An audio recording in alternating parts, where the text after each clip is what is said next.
and we should be go.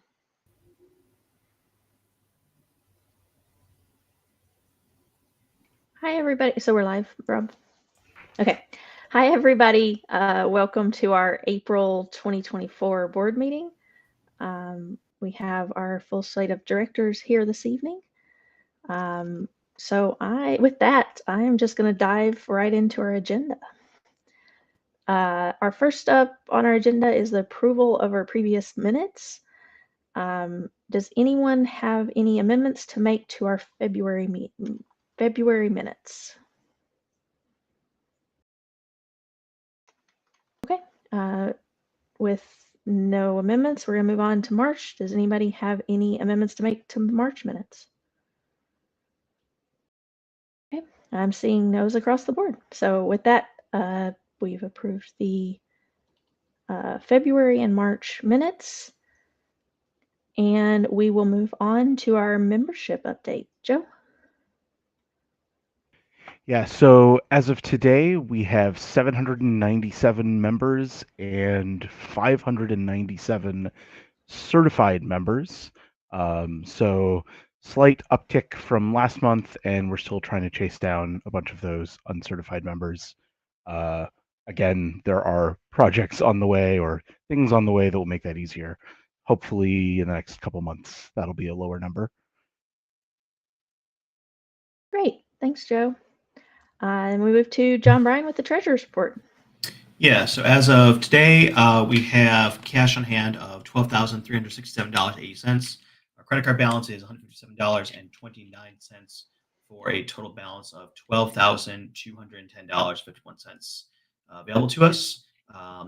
We do have liabilities in the amount of about $1,000. That's between Judge Epps fees, website hosting costs, and Canadian filing costs. So in reality, then we're probably close to about 11,000. March revenue and expenses. Our revenue for March was $3,281.48.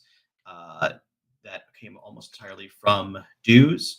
Expenses for March were $2,367.55. The big ticket items there, of course, insurance for the year, Stripe processing fees as always, website hosting, and then merch shipping. We do have final numbers from our first wave of merch. The first wave of merch netted us approximately $2,300. The approximately on there represents that with Canadian exchange rates changing every day, that we're never going to get exact. These numbers will, as always, be available tomorrow morning on our website where you can see all the treasurer's reports.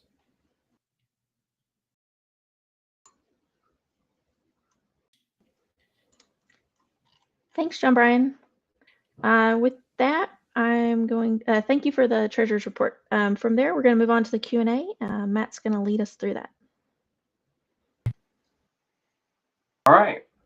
Our first question is from Dominic. With the announcement of maintenance requirements, what are the specifics we can expect for end-of-year testing? So I do have some specifics, and some things will have to wait a little longer. Annual update exams are intended to be online, not in paper or proctored, so everybody's going to be able to do them from home and do their update exam that way. We'll have more specifics when these are actually available, probably closer to the end of the year. We have to work out some of that. We have to, right now we're focused on building the exams that we're iterating on now, and we'll have pass rates and how long you have to take them and all that kind of stuff available closer to the end of the year. In general, though, I would expect an exam that's tuned to be about the same challenge as the level 1 exam. It's going to be online, it's going to be open book, and focus more on mechanics from the previous year, and designed so that if you're an active L1 and you're in your store judging and you're familiar with all the new mechanics and the way that combat still works, you're not going to have trouble passing the exam. All right, thank you. Our next question comes from Dan. At the last board meeting, I asked for updates on each board member's short and long-term goals, as well as new goals for those who had completed the previous ones. I'd like to ask the same question again, as well as for you to remind us what those goals were. Who wants to start us off? I guess I can start us off. I have wasn't here last week or last month, but my and I don't remember whether I called it a short term or long term, but my focus has been on the event admin cert and the ops tracks kind of more generally. Progress on that. The biggest thing I wanted to share is we met this week with Melee to start chatting about how we can work with them to build a Melee test or certification and what that might look like, what sort of training we could provide for Melee.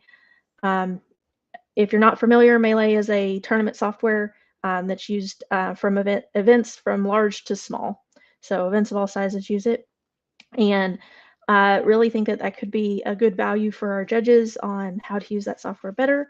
We also talked to them about some other ways that we can just provide services to judges, such as providing stat updates on software, fixes and things that they're adding to the software so that we're aware of them and know how to use them. And kind of answering some ways that they could answer common judge questions about the tool as well.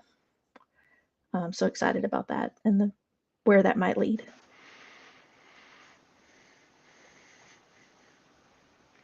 I think that I'm the next on the list here. So my short-term goal was getting merch in hands, and revised to that is collecting feedback and getting new merch going on. Merch is out in hands as of last month. It was done, and then we did a review of the merch and we did some updating. We removed the vest, which is unfortunate, but like we lost money on the vests that were sold. The objective is to try to build up a bunch of demand and order a whole bunch of vests in one order per year. They aren't gone, but at the same time, we can't lose money on every one that we sell. We added offerings to the store. We're offering pens. We're offering notebooks. People have given good feedback on the pens. We give them out at a couple different events. We revised the button-up shirt based on member feedback to be a slightly lighter weight material. And we are making some trade-offs in terms of pricing internally. The public pricing for 4X and 5, or for 5X and 6X remains the same, but the internal pricing is going to go up a little bit for our costs because we have to split between two different product lines. My long-term goals were related around conferences. We have a conference lead now, Ward Warren. We're working with them. We're going to figure out a venue, exact timing on the yearly meeting. That's my big thing that I want to make sure that we get right. And so that's my long-term goal. I also had a long-term goal of working to make local judging more of a focus. And we have a QA question about that later that I don't want to double up stuff on. So, all right. Okay, I think I'm up next. Short term, my goal has been to get projects up and running. We're making good progress there. Conferences and elections projects have started work, and we're approving conference charters for the levels, exams, and panels projects tonight. We'll see more work in the next month with the bylaws committee and member services and policy education projects. We'll be announcing very soon. Long-term, my goal is to get the judge pipeline going. For those of you who subscribe to the Judge Call newsletter, I'm sure you've seen that we're promoting more judges to level 1 every month. We set a new record in March. I expect us to set another record in April. We're seeing good results there. More L3s promoting more people to L2s, more L2s certifying more judges. The pipeline is working. And so keep doing what you all are doing and making judges and promoting judges. So I think I'm next. My short-term goal was international communication. I've talked to more international judge orgs in the last month, so that's very good. I'm happy with how it's going. It's not quite where I want it to be. There's also some new international judge communications thoughts out there about how leadership talks and how the rest of us talk, and that's moving forward. So liking that part. My long-term goal was L4 and L5 panels this year. I think we're still on track to do more than one L4 L5 panel this year. I've even talked to some folks that are interested in L4 who wanted more clarity on how they get from where they are to where that is. And so I think we're moving forward well and that we will get those done. All right. My short-term goal was to, quote, streamline the information available about how to become a Judge Foundry member, end quote. The main way I've been working on that is by, as Joe alluded to earlier, trying to work with the number of people who are Judge Foundry members, but do not currently have a judge level, and figuring out if those people are folks who are currently trying to see what Judge Foundry is about, or working on becoming certified, or working with a mentor, or they're people who should in fact have some kind of judge level, but they haven't gotten that taken care of yet, maybe because that part of the onboarding process wasn't as smooth as it could. So as of earlier today, in fact, there will now be a announcement on Judge Apps targeted specifically to those people, encouraging them to fill out the form for getting their Judge Academy level transferred over if applicable. And we may be moving to a mass email in the future as well to get that taken care of. Beyond that, it's been great to see other projects spinning up, like the L1 study guide, for example. I think at some point it'd be great to consolidate some of that information and work on some very fundamental level articles about people who are interested in becoming a judge, and help them understand what are some of the norms of the community. How do you go from wanting to be involved with your local community, wanting to become a judge, to actually getting that judge level, actually running good events at your local store. So stay tuned for more of that. The long-term goal is very ambitious. It's to have a full-time executive director. Nothing major to report there, but it's certainly in the back of my mind.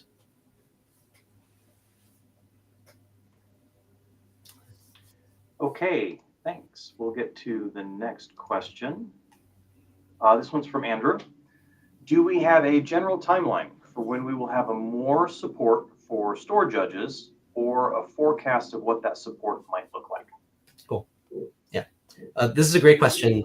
Support for store judges is a major priority for Judge Foundry. I'm giving this answer on behalf of the board, but all 5 of us have been talking about this. All 5 of us care very deeply about this. So please don't think of this just as something that I'm working on, or even something that just the board is working on. We really want it to be something that everyone in Judge Foundry who cares about this is working on and is empowered to make suggestions about, and to help us turn Judge Foundry into the best version of a store-focused program that it can be.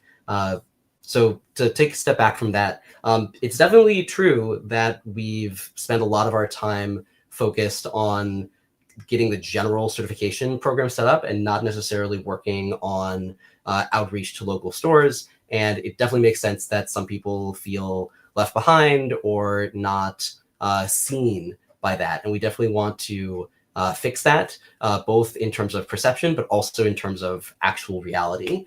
And to make that happen in a way that actually serves our members, we really do want to hear from you. We would love to hear people reach out to the board, either in the feedback forum on Judge Apps, which has been created over the past couple of weeks. If you're comfortable putting it out there for discussion, you can also email us privately as a group, board@judgefoundry.org, or get in touch with any of us individually if you want to have a more one-on-one type of conversation. We really want to hear from you, both on what you're looking for, but also on ideas you have for outreach type projects to local stores, to store level judges, ways to make that experience and that relationship better. With that said, we did want to take a moment to talk about some of the things that we have been doing for store level judges. And the first of these is the Regions Initiative. We think that regions are really important for judges of all levels, but they're especially important for folks who are judging locally, because regions are a local community. We're very excited to see more of these local communities form, and for there to be more points of contact for stores and judges in an area. So it's a little easier to understand, I'm in Montana, who should I talk to? I'm in New York City, who can I talk to? So we have taken the first steps. We've approved the region's proposal. We'll be announcing the regional coordinator later in this meeting. After that is going to be selecting the regional advocates, and from there, the area communicators. So I think once we have those people in place, there'll be a lot more activity on the local level, and that'll also lead to a lot more focus on local stores. Second, I do want to call out talking about testing. We think that testing is super important for judges of all levels. You need to pass a test to become a level 1 judge. That was something that we really just had to have in order to make Judge Foundry work. So that's another way that we're trying to support local judges. And there's also been other projects that have grown off of that, like the study guides, the practice exams, which we're excited to help judges at the local level as well. We'll have, in terms of timeline, I think that's a really valid question. As I've alluded to, this is something we've been discussing a lot. We have a handful of other ideas beyond what were presented here. They're still in the incubation phase, so I don't want to publicly commit to some specific X, Y, Z thing and say we'll definitely do it. But we have a lot of plans, and we'll definitely have more to talk about later in the spring, possibly leading into the summer. And just to close this out, I really want to emphasize that we'd like to hear from you. If you have ideas, if you're willing to take the time to write an article or to pitch an idea or to give us a proposal on something specific you would like to see, we want to take those ideas and elevate them and push them into the forefront. So please reach out to us and let us know how we can help you. Okay, Madam President, that is the end of the member Q&A. You're muted. Sorry about that. Thanks. And with that, we'll move on to new business. We have several items we're going to vote on today. The first is our project charter elements, which is basically an overview charter for what a general project looks like. Before we vote, I just want Yep. to talk a little about the process on these. So the project charters are designed so that folks can understand what each project can and can't do. It sets what powers the board is giving to the project managers so they can run the sort of day-to-day while the board is still managing the overall organization.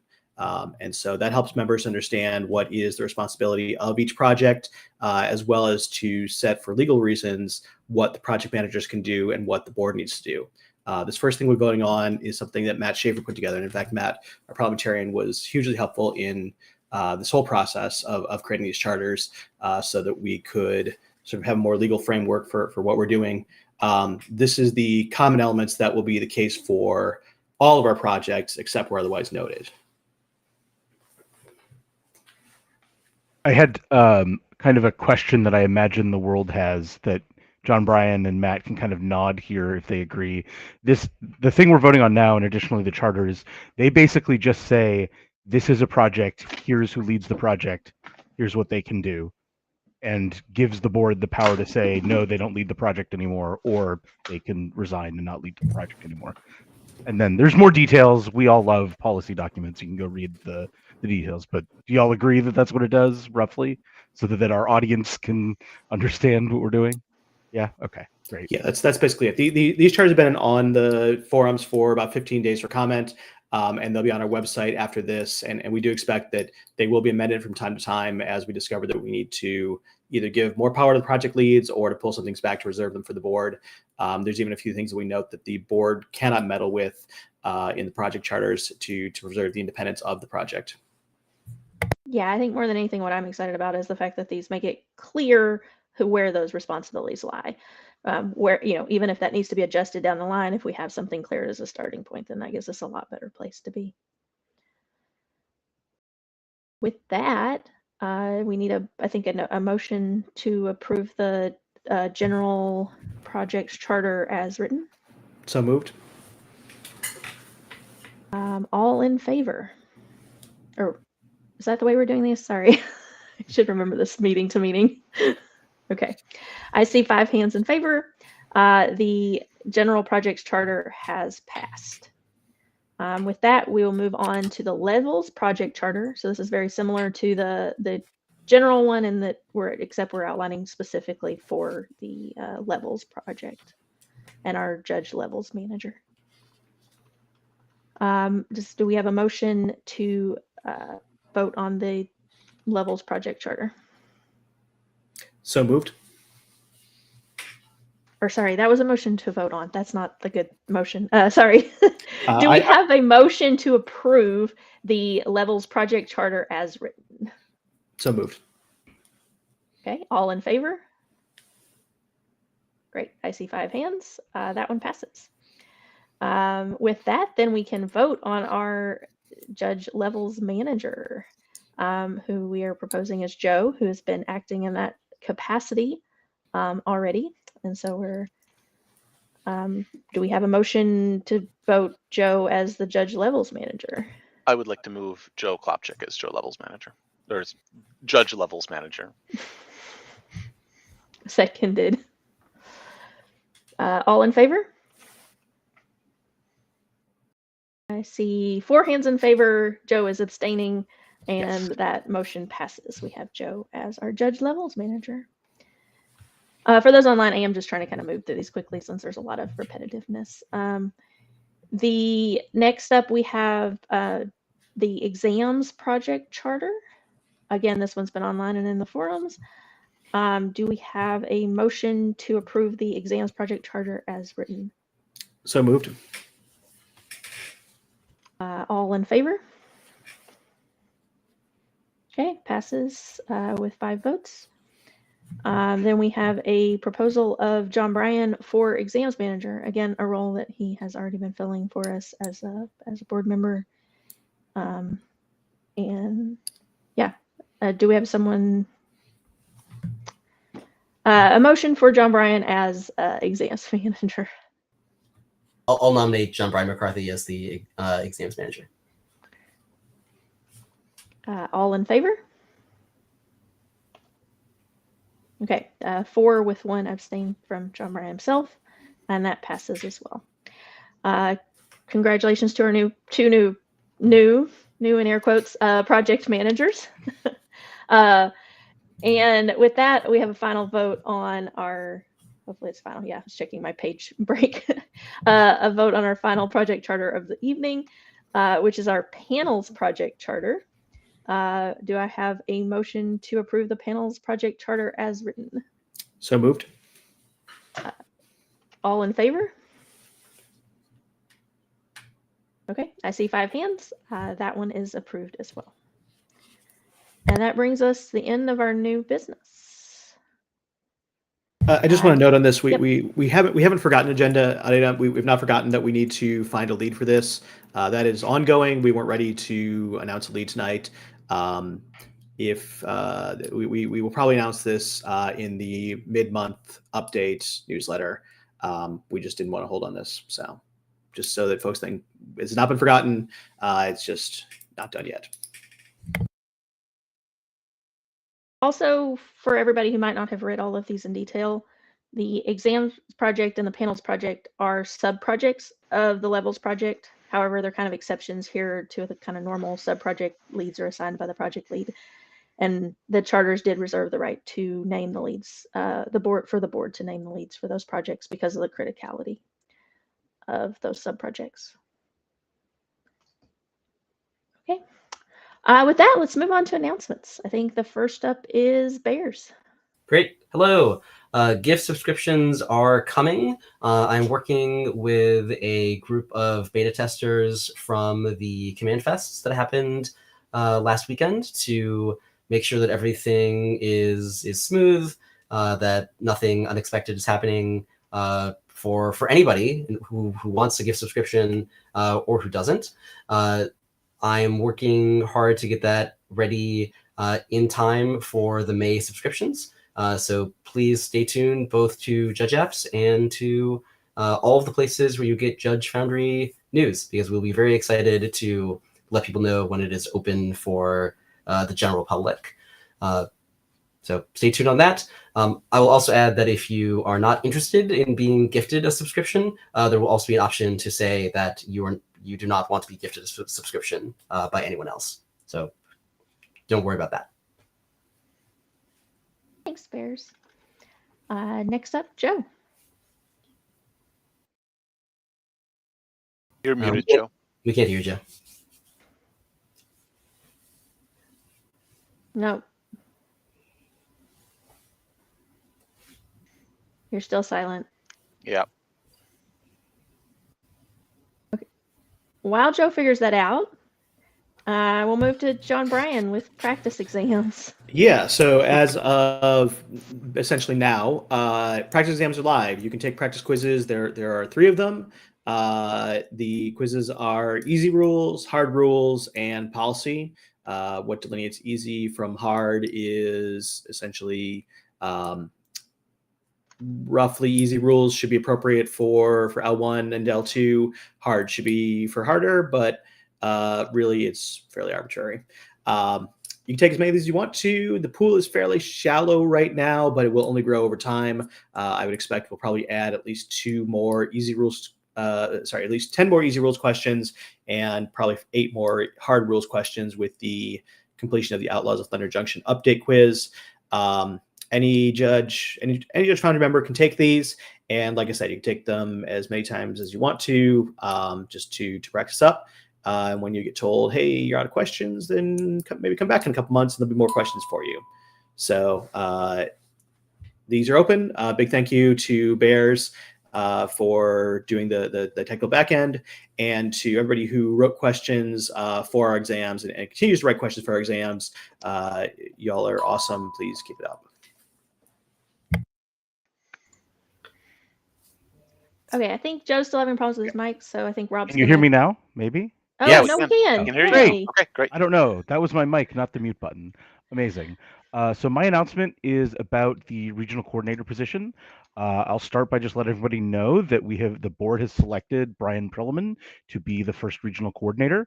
I wanted to talk a little bit about that selection process as well. Some people probably saw the application that we put out. So we received some applications, including Brian's application and others. We sent some extra questions out to people who applied, and then we took a look at, we're kind of weighing how we think they're going to be able to do the job, as well as their vision and understanding of the program. And in the end, we decided that Brian wrote this. His vision is the program. So we wanted to give him a shot to build what he had the vision of. And we'll see how that goes going forward. My opinion is that there were great candidates out there, and there's more people that could do this position. It's not just Brian's to have forever. So I imagine he will continue to do it for a little while, and then hopefully some up-and-coming people who end up as regional advocates or just helping in the region structure eventually find an opportunity to be our next regional coordinator. Thanks, Joe. Thank you, everybody, for your announcements. With that concludes our business for today. I move that we adjourn. Second. Have a good evening, everybody. Thank you for tuning in. Bye, everybody. All right, goodbye. And let me have to transition us out.